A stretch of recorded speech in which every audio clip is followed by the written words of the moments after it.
Pallium Hospice, a space in between life and death. The thesis topic I have undertaken is Pallium Hospice, a hospice care center under the Pallium India, a national charitable trust along with Kerala government palliative care policy in the city of Kochi, Kakinada. Pallium Hospice is a shelter and respite for hospice care is an environment caring for terminally ill and cancer patients, along with their family members, emphasizing hospice care rather than curative care. This hospice facilitates each patient in filling the vacuum for good and quality end-of-life care and giving dignity to the terminally ill patients who was once a productive member of the community.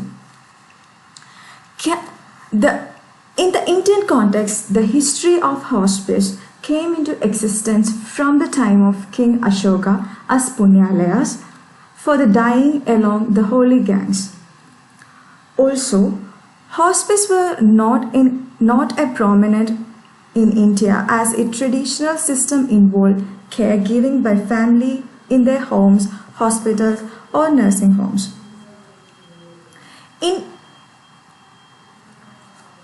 Cancer is the second largest disease that has affected millions of Indians and is projected to rise fivefold by 2025.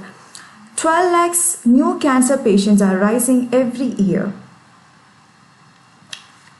In this, I have made a study on existing hospice care centers and analysis of cancer rates in India, Kerala and worldwide as well, day by day.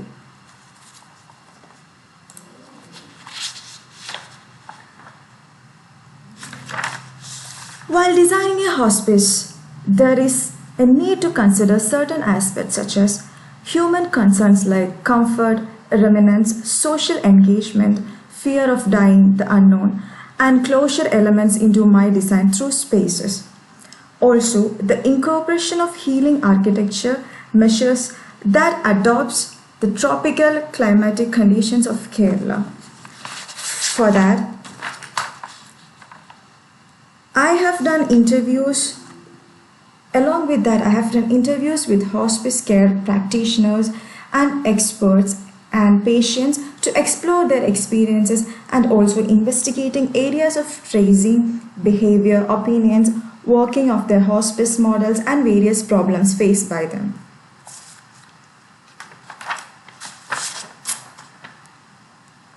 The main user groups in my hospice care center are terminally ill cancer patients aging from 35 to beyond, family members, doctors, volunteers, nurses, staffs, and trainees.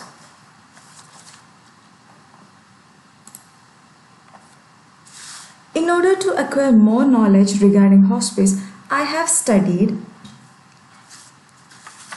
6 case studies in them. 3 are hospice care centers, 1 palliative care center and 2 rehabilitation centers, in which 2 are live case studies and the rest are literature. The first one is Karunashraya, a hospice care center in Bangalore designed by architect Sanjay Mohe. In this, he oriented all the wards towards ease so everyone will have a rising sun experiences bringing more positivity into their life. The activities were focused around the water body. The wards has been uniquely designed with the nurses having direct visual access to the patients. And the second live case study which I have done was IPM Calicut, which is a palliative care center in Kerala context by architect Benny Kuriakos, in which the zones are separated by larger courtyards and the inpatient areas is planned to get maximum natural lights and ventilation. And the third literature case study, an urban hospice in Copenhagen, Denmark by Nord Architects, and the rest are 2 rehabilitation centers. I have compared various aspects of the case studies and have come to a conclusion on how not a hospice should be.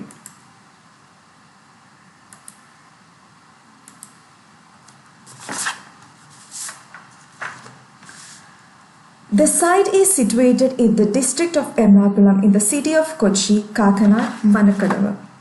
The main landmark here being Sanjeevani Ayurvedic Center and Cochin Medical College, Cochin Cancer Center, Kalamassery, which is 6.6 km from the site. This yellow color region depicting the site boundary is the proposed 25-acre site for my thesis topic. The site itself is a flat land which was a farm before, without any considerable slopes, having a scenic view of Kadamparaya river on its east and paddy fields over its boundaries. The main access to the site is through the State Highway 41. Moving on to the site, the factors that grab my attention are the zones marked in the east here, which having the best view towards the Kadamparaya river and maximum privacy, and I consider it as the best place for hospice building to be. On the south, it has the close proximity to the public accessibility and privacy. Along the western side, there are upcoming residential projects of Confident Group and paddy fields. The site is rich in vegetation comprising various flora like neem, mango, eucalypts and so on, and the site is a frequent visiting place for many seasonal birds and animals too.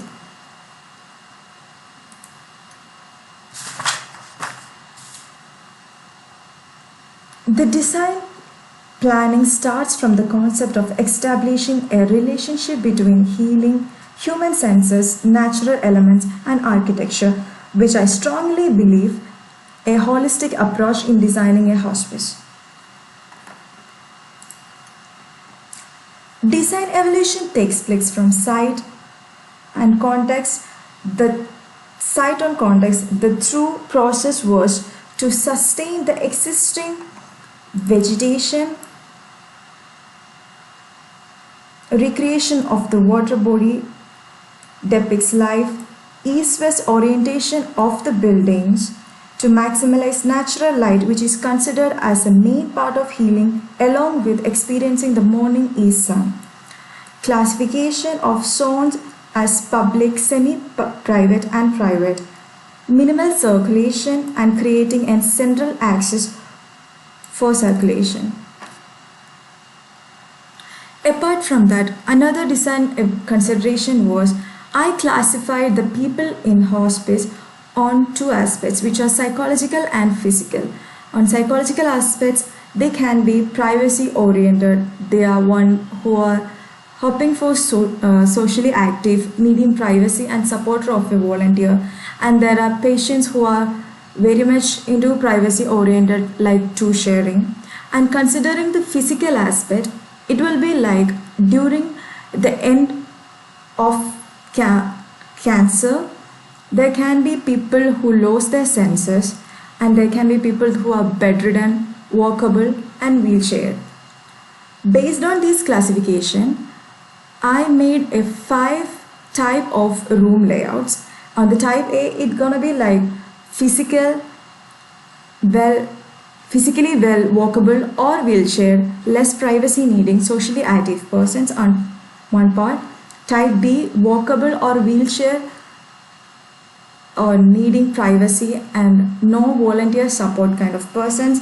And type C, where wheelchair or bedridden patients need more privacy, they're gonna be volunteer supports. And type B, wheelchair needing privacy, socially interactive persons. And type P, which is the common one, that is physically well, walkable, or some may be wheelchair, they are needing less privacy and socially active persons. From the case studies, I came into conclusion of area requirements which were stated here. From this, there are hospice building, administrative area, training institute, accommodation for family, accommodation for students and staff, therapy centers, centralized support services and ancillary services. Altogether, 7 building complexes are there in this hospice care center. Altogether, it's 25,612 square meters of area.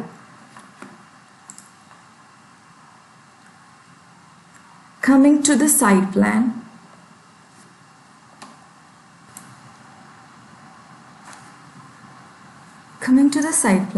the design consideration taken into account. There are vehicular circulation. So I categorize the circulation into three. The one I have shown in red are the path for ambulance, and the one I shown in yellow are the path for services, and the central path is for cartwheel access, which is electric cartwheels, as there won't be any vehicular circulation inside the hospice care center. And there are two main entrances. The one is for public and the one is for services. Another main element in site planning were recreation of the water body and the open spaces, which was running along the central axis.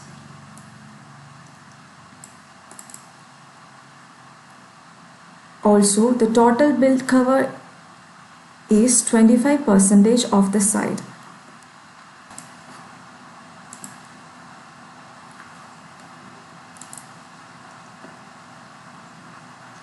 Based on design plan program, I have concluded the whole site into 4 zones. Zone A, which is considered as the most public zone, and the buildings over Zone A are administration, counseling rooms, cafeteria, security cabins, and a small waiting shed and parkings, which is considered as a most public zone.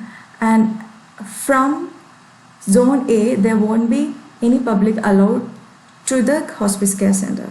And Zone B, which is categorized as a residential unit, where the family members of the patients are residing. Also, the students, doctors, and staffs are having a residential apartment over Zone B. Zone C is considered as the service core of the hospice care center, where the ancillary services, central kitchen, restaurant, AHE units, pumping units, electrical units, and the institution resides. And Zone D, which is the most prominent zone in here, where I located the hospice buildings and therapy centers along with meditation gardens and Five Sense Garden.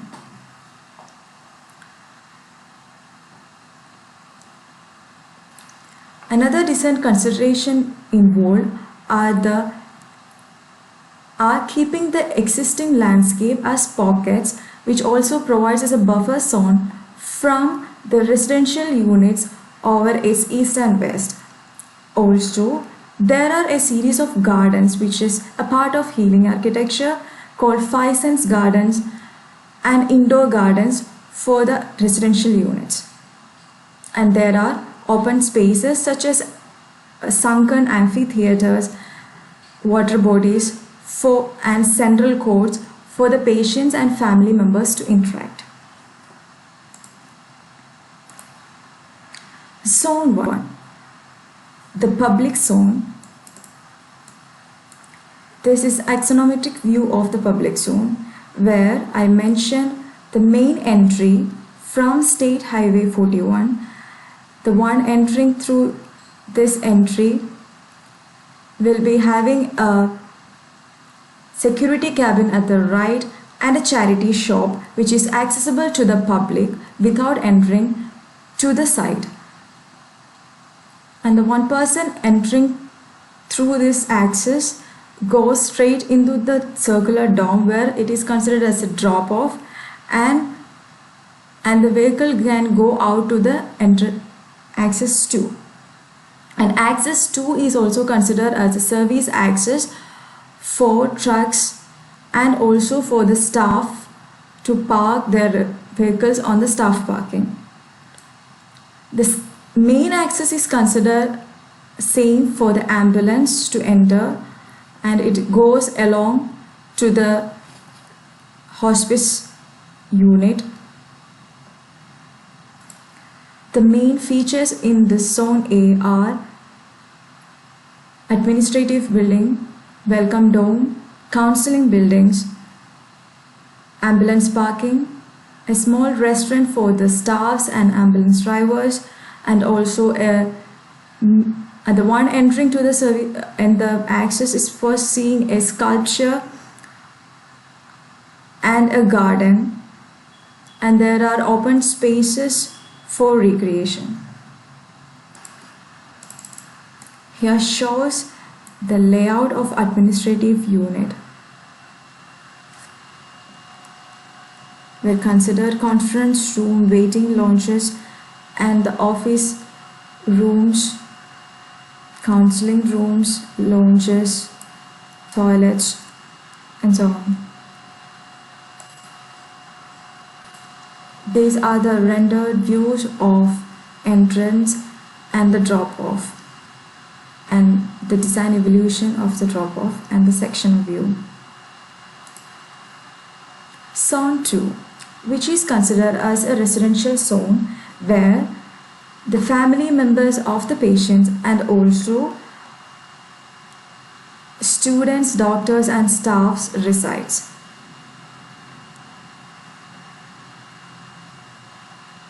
This is the plan of students' apartment, which is a 2 BHK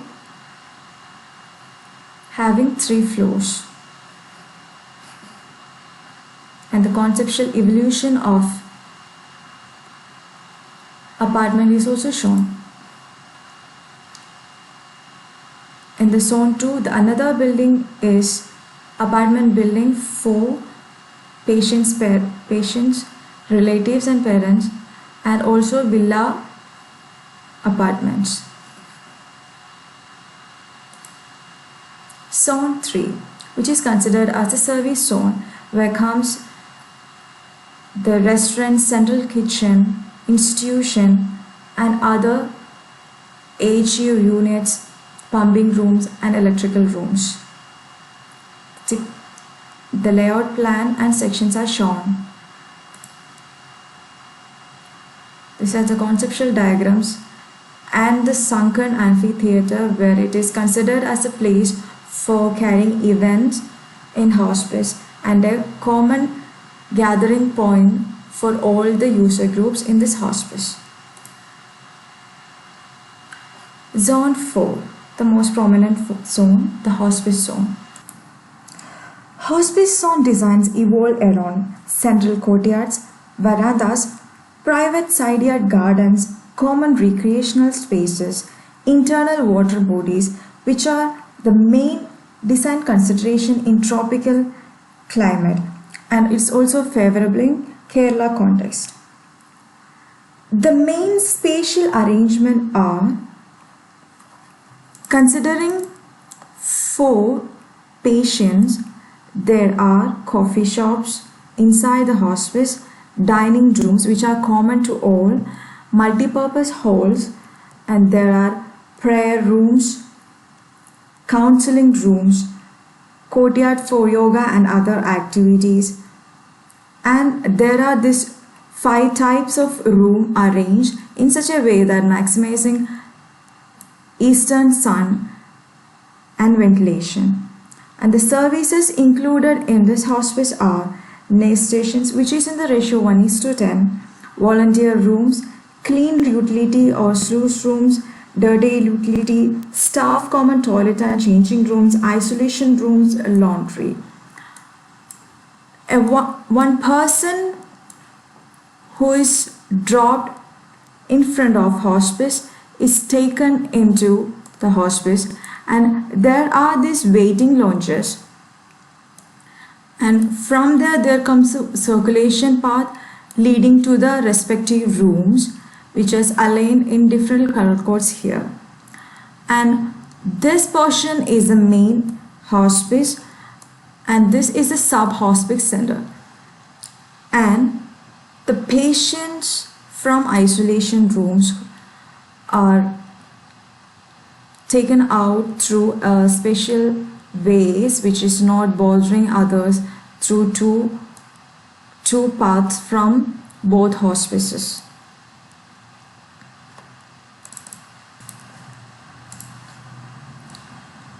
Discussed before, considering the type of patients, I have come to a conclusion of 5 type of rooms which was discussed before. Type A, which are ward-like rooms, which those who doesn't need much privacy or they are willing to be socially interacted kind of patients, and those are walkable or wheelchair access. These people are mostly considered in this hospice and also some over in the second hospice too. And the second kind of room is the one which they are needing social interaction. At the same time, they are having their own rooms without volunteer support. And the room kind third is the one who are physically disabled, like wheelchair or bedridden patients who needed a volunteer support, and also the one who is volunteering, this patient will be staying with the patient itself. And room number 4, which is the one which needing privacy, in the same time they need family assistance or with physical disability. Room number 5 is the biggest one, which is the one they are needing privacy and they are physically disabled and having social interactions. These are aligned in the maximum eastern sides so that these people can't go out of these rooms and experience all. So private gardens and deck spaces and water bodies are provided within this room layout so as they can enjoy it from inside. The sections of this hospices are given here. The therapies which are providing in this hospice are sound therapy, hydrotherapy and physiotherapy.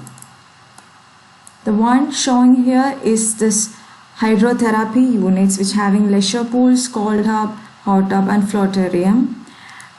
And there are sound therapy centers, also physiotherapy centers. These are placed in such a way so close to the hospice so that the patients can move into this therapy center, and I'm not considering this as a part of the hospice block.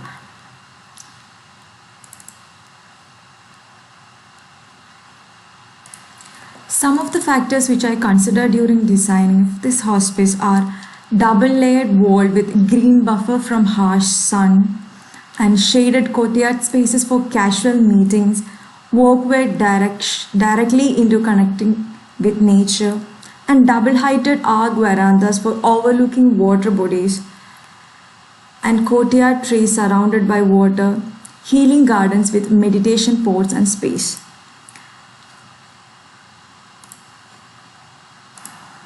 The special topic I have undertaken is healing through architecture. In this, there are certain design considerations which I gone through were the welcoming entrance and the human comfort, privacy, normalcy, proximity of spaces, open spaces and access to nature,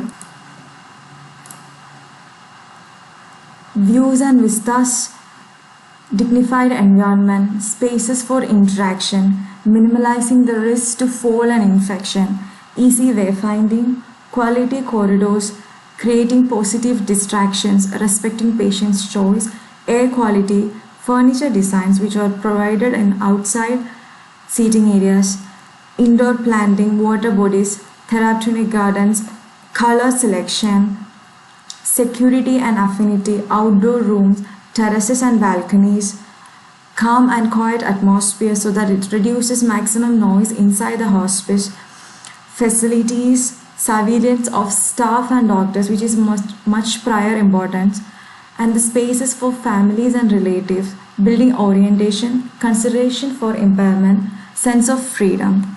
Also, the 5 sense